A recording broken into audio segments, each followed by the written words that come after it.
Hello students, मैं doctor Bhavna Choudhary, government girls college Kotputli से।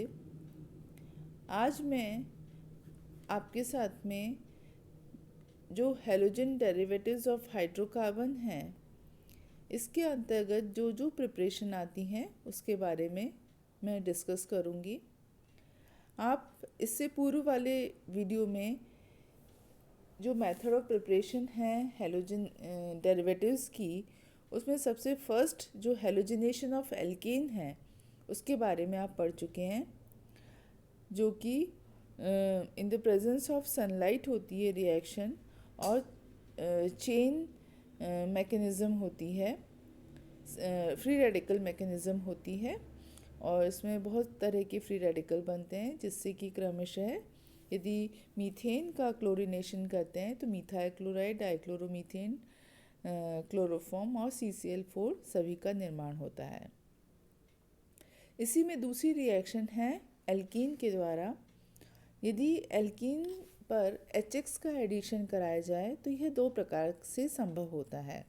तो इसमें फर्स्ट जो मैंने लिखा है नंबर 2 पर, उसमें जो फर्स्ट है वो है एल्कीन पर HX का जो एडिशन है इन द प्रेजेंस, जो रिएक्शन होती है वो होती है मार्कोनिकॉव्स रूल्स के अनुसार। अर्थात जो हमारा प्रोडक्ट बनेगा वो 2 हेलो प्रोपेन बनेगा यदि हमने प्रोपीन पर रिएक्शन कराई है।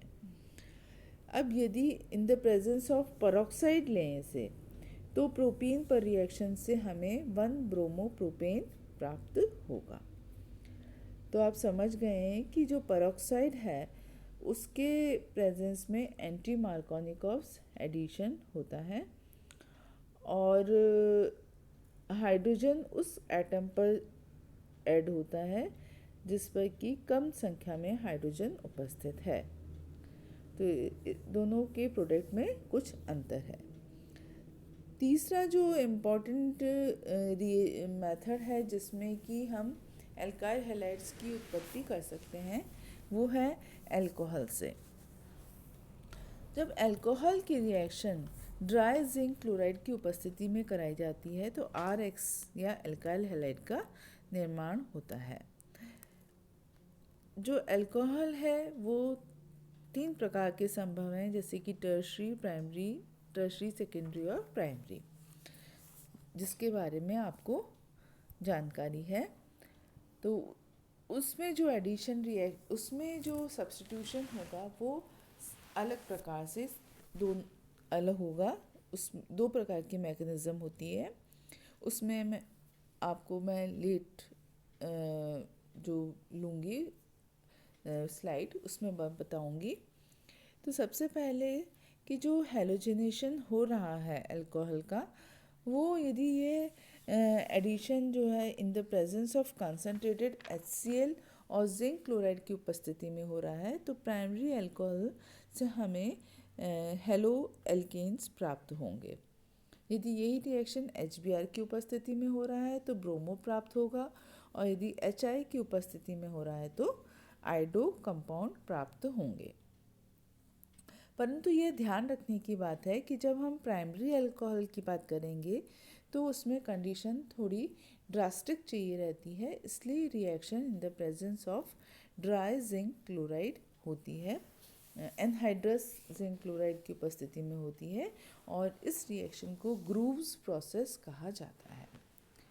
दूसरी बात है कि यदि हैलोजन एसिड की बात करें, हैलोजन एसिड की बात करें, मतलब कि HI या HBr या HCl की बात करें, तो उसमें रिएक्टिविटी का जो क्रम होता है उसमें HI का सबसे ज़्यादा होता है, फिर HBr का होता है, और फिर HCl का होता है। तो इस प्रकार से इनके रिएक्टिविटी का ऑर्डर होता है। यदि रिएक्शन कराई जाती है तो HI की रिएक्शन फास्ट होती है। इसी तरह से यदि प्राइमरी, सेकेंडरी, टर्शरी में देखा जाए तो टर्शरी की रिएक्टिविटी जो है अल्कोहल की वो सबसे अधिक होती है। तो जितना रिएक्टिविटी अधिक होगी उसके लिए जो कंडीशन है वो माइल्ड भी सफिशिएंट होगी, उसमें भी हमें प्रोडक्ट प्राप्त हो जाएगा, है सब्स्टिट्यूशन हो जाएगा। अब जो इसमें मैकेनिज़्म इन्वॉल्व है वो किस प्रकार की है। तो दो प्रकार की मैकेनिज़्म संभव है, एक तो SN1 और दूसरी है SN2 मैकेनिज़्म। SN1 मैकेनिज़्म जैसा कि नाम से स्पष्ट है, न्यूक्लियोफिलिक सब्स्टिट्यूशन रिएक्शन है, जिसमें कि जो स्लो स्टेप है उसमें केवल एक ही रिएक्टेंट के द्वारा रेट ऑफ रिएक्शन प्रभावित हो रही है, तो उसको बोलेंगे यूनिमॉलिक्यूलर न्यूक्लियोफिलिक सब्स्टिट्यूशन रिएक्शन।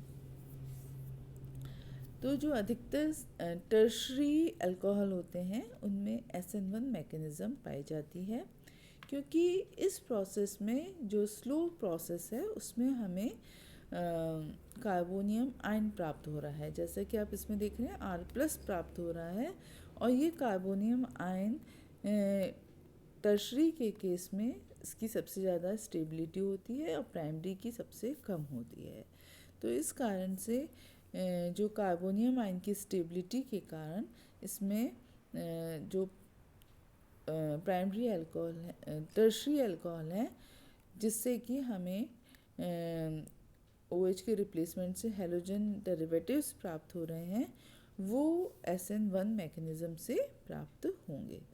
इसका जो सेकेंड स्टेप होता है वो फास्ट स्टेप होता है, जिसमें कि कार्बोनियम आयन पर X- अटैक करता है और RX का निर्माण होता है। तो आप समझ गए कि SN1 मैकेनिज़्म जो है वो यूनिमॉलिक्यूलर न्यूक्लियोफिलिक सब्स्टिट्यूशन रिएक्शन है। टर्शरी अल्कोहल में अधिकांशतः होती है, और जो फर्स्ट स्टेप होता है उसमें केवल टर्शरी अल्कोहल ही इन्वॉल्व होने के कारण अभिक्रिया को केवल वही प्रभावित करता है, जिससे कि R+ का निर्माण होता है। दूसरा जो मैकेनिज़्म है वो है SN2 mechanism, biomolecular nucleophilic substitution reaction, जिसमें OH का जो हैलोजन के द्वारा रिप्लेसमेंट हो रहा है, ये रिप्लेसमेंट से कई बार हमें इन्वर्जन ऑफ कॉन्फ़िगरेशन मतलब कि वो भी होता है, जो कि स्टीरियोकेमिस्ट्री से संबंधित है। यदि OH का जब रिप्लेसमेंट होता है तो ये रिएक्शन जो फर्स्ट स्टेप जो स्लो स्टेप होता है उसमें हैलोजन और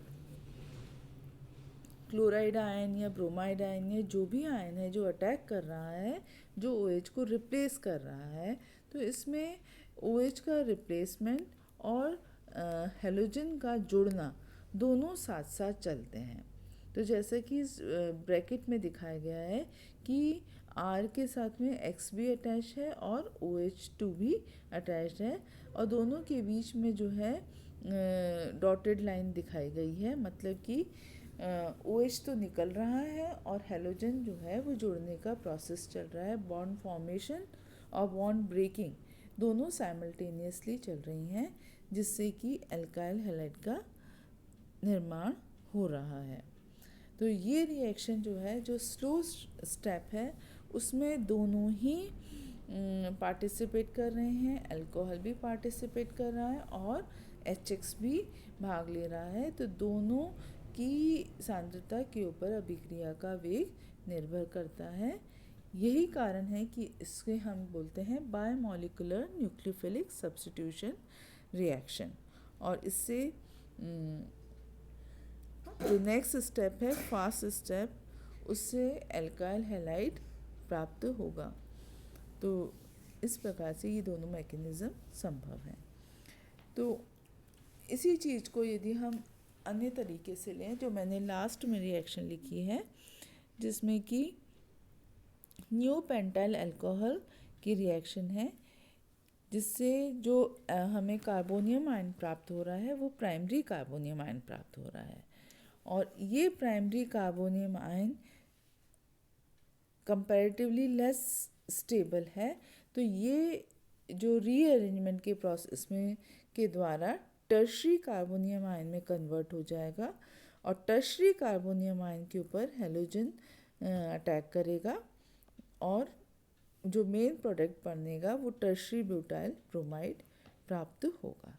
तो इस प्रकार से जो है स्थायित्व को प्राप्त करने के लिए कार्बोनियम आयन में रीअरेंजमेंट भी संभव है, जिससे कि हमें टर्शरी कार्बोनियम आयन प्राप्त हो जाए, और जो मैकेनिज़्म है उसमें वो SN1 मैकेनिज़्म हो जाएगी।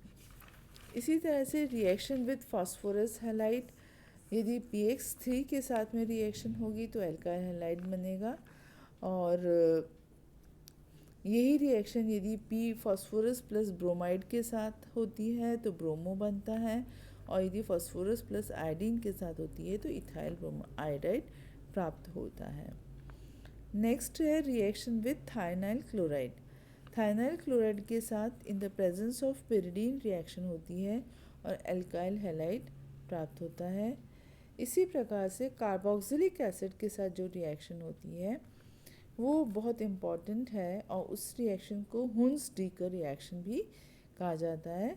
तो RCOH in the presence of silver oxide, सबसे पहले RCOAg बनता है, और फिर ब्रोमीन की रिएक्शन होती है in the presence of carbon tetra chloride CCl4 की उपस्थिति में, तो एल्काइल हैलाइड प्राप्त होता है, और साथ में AgBr और CO2 बनता है। तो ये रिएक्शन हो गई हुन्स-डीकर रिएक्शन। तो इस प्रकार से आज हमने एल्काइल हैलाइड प्राप्त करने के लिए जो कुछ प्रिपरेशंस हैं उनका हमने अध्ययन करा। इसके पश्चात जो हम नेक्स्ट वीडियो में हम कुछ अन्य प्रिपरेशंस को लेंगे, साथ ही उनकी फ़िज़िकल प्रॉपर्टी और केमिकल प्रॉपर्टी के बारे में डिस्कस करेंगे। तो आज हम अपना वीडियो यहीं समाप्त करते हैं।